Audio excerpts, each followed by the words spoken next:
मेरा नाम Pramod Kumar, assistant professor in economics, government college Sujangarh. इससे पहले हमने जो टॉपिक लिया था उसमें मुद्रा के परिमाण सिद्धांत के बारे में बात की थी, जहाँ पर मुद्रा के परिमाण सिद्धांत की फिशर द्वारा दी गई व्याख्या और उसके बाद में हमने अध्ययन किया था कैम्ब्रिज समीकरण का और तुलना हमने की थी कैम्ब्रिज और फिशर के समीकरण की कि क्या इनमें समानताएं हैं, क्या असमानताएं हैं और क्या इनमें अंतर देखने को मिलता है।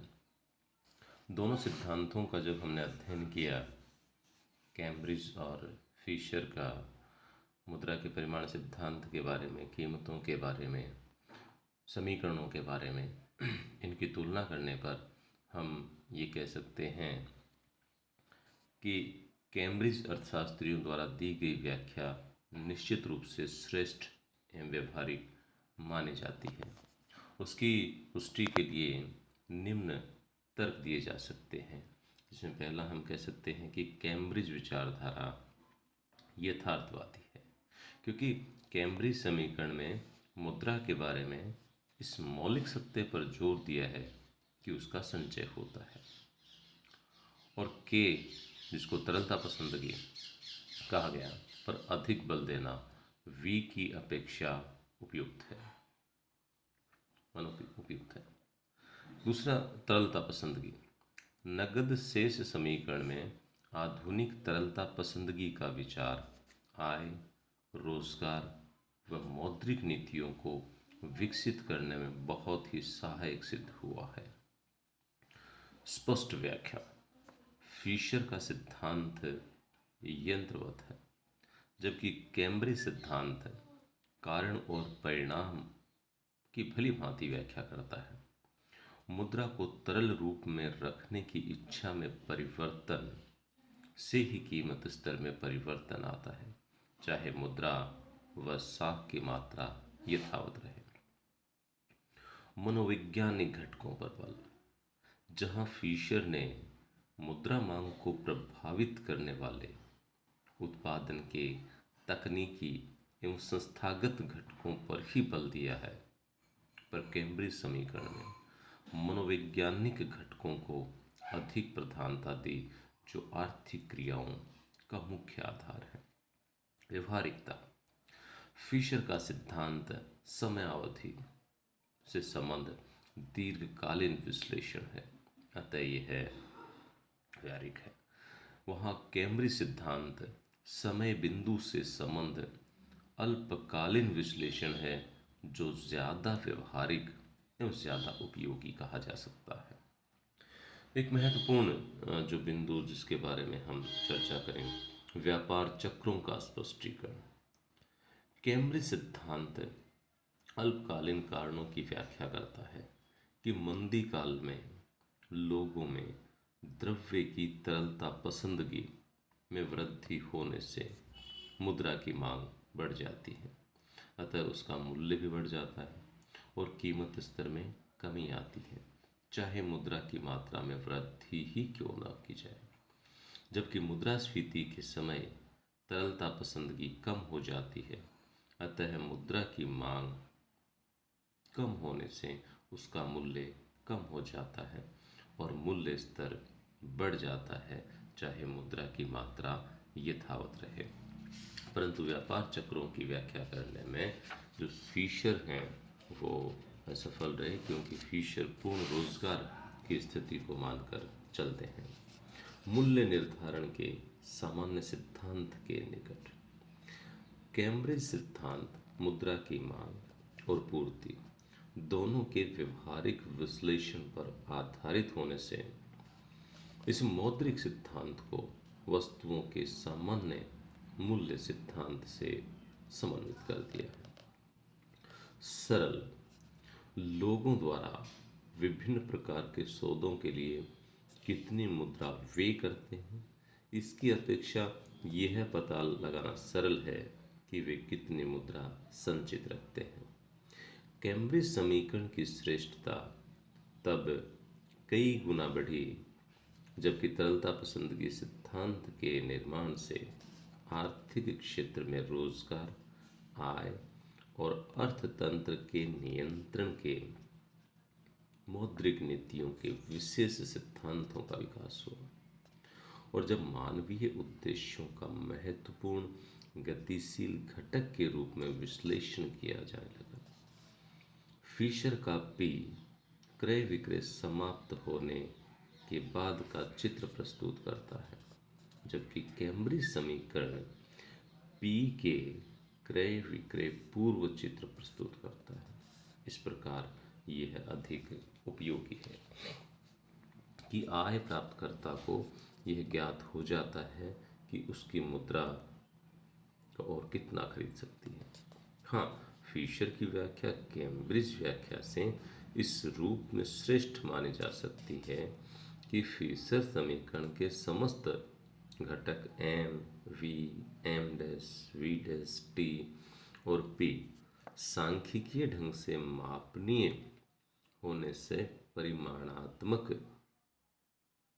अनुसंधान के लिए अधिक उपयोगी है, जबकि कैम्ब्रिज व्याख्या में परिमाणात्मक अनुसंधान संभव नहीं है।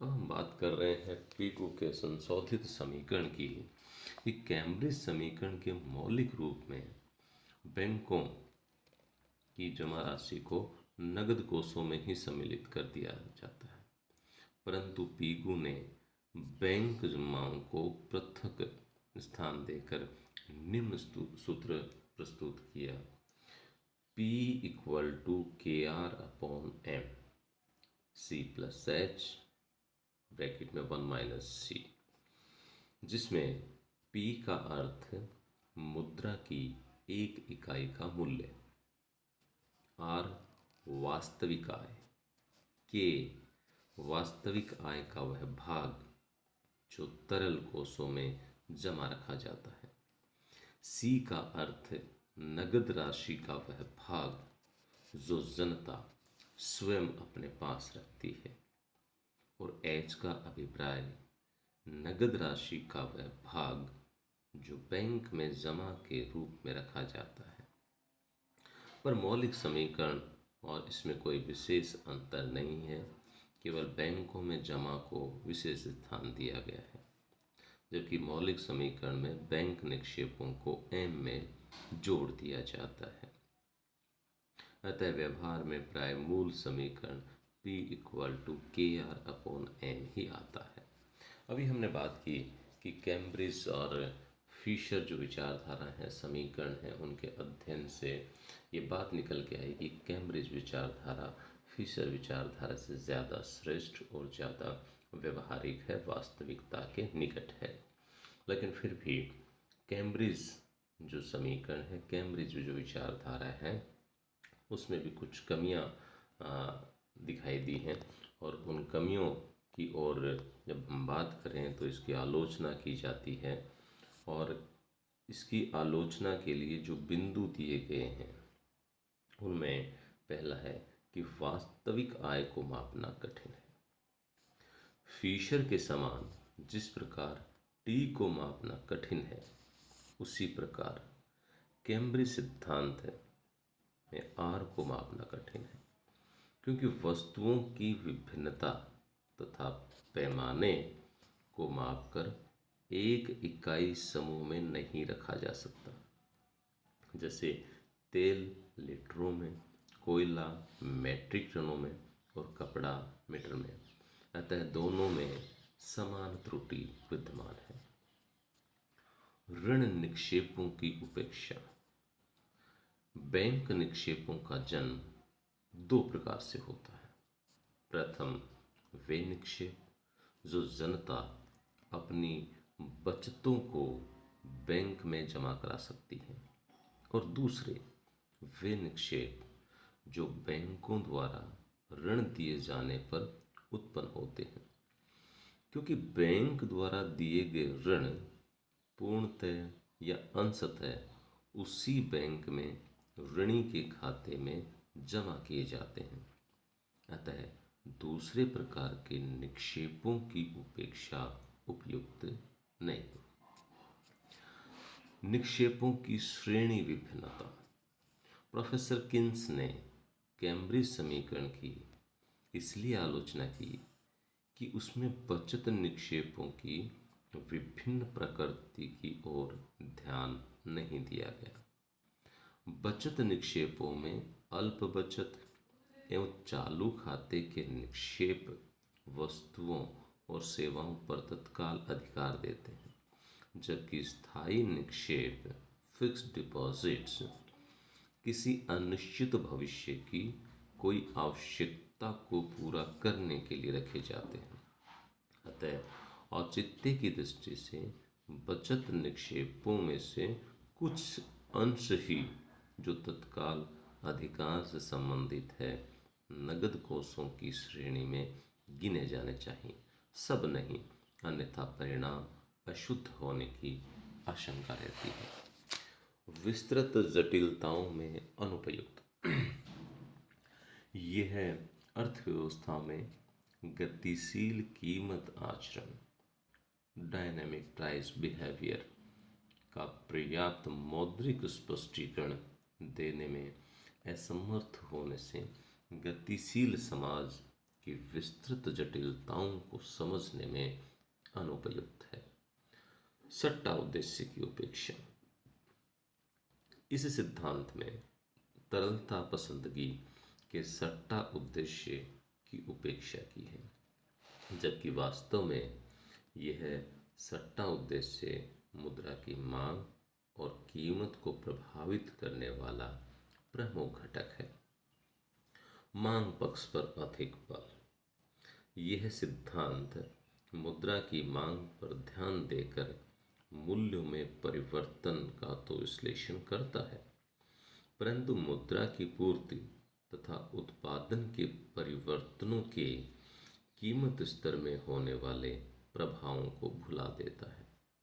न केवल नगद कोषों की मांग से मूल्य स्तर प्रभावित होता है, पर मुद्रा की पूर्ति तथा उत्पादन की मात्रा में परिवर्तन भी मूल्य स्तर को प्रभावित करता है।